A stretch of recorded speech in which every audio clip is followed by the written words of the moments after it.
Стендап від кремлівського диктатора. Хто не прийшов, кого не покликали, скільки разів зала аплодувала бункерному, а хто заснув прямо під час грозних заявлень. Про все це розкажу вже за мить. Ви на Фабриці новин. Мене звати Юрій Бібік. Отже, послання Путіна будуть тщательно изучать во всьому мірі. Так багатообіцяюче говорили про спіч бункерного його вуса Дмитрій Пісков. Але чим насправді запам'яталося ось це послання Путіна? Почнемо з цифр. Виступ кремлівського диктатора тривав 1 годину 45 хвилин і став одним із найдовших. Зала аплодувала ботоксному 57 разів, 53 з них сидячи і 4 рази стоячи. Під час промови Путін 34 рази згадав Росію, 24 рази Запад, 19 разів Україну, 11 США та 10 разів сказав про НАТО.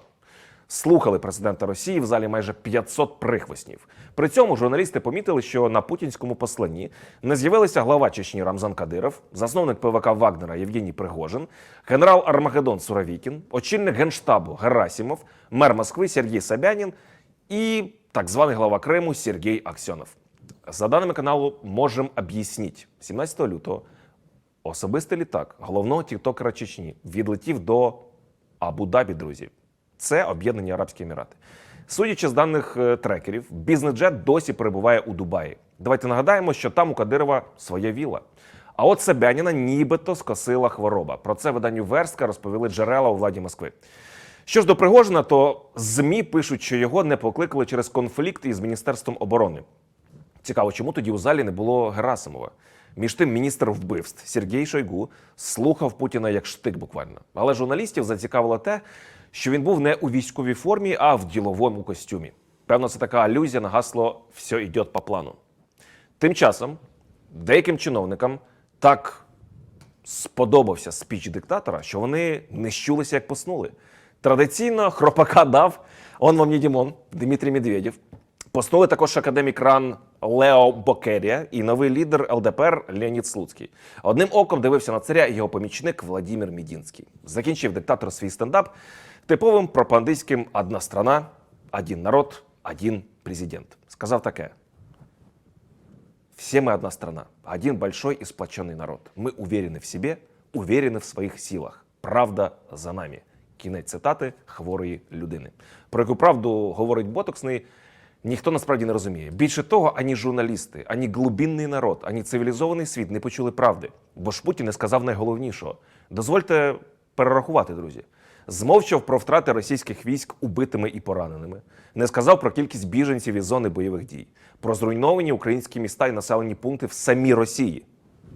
Про економічні втрати Росії через видатки на війну, не коментував збитки для нафтового сектору Росії через санкції. Не цікаво було йому чомусь говорити і про падіння рівня життя на болотах, а ще про конкретні цілі так називаємої спецоперації. Ну і про постійні невдачі на фронті, звичайно ж.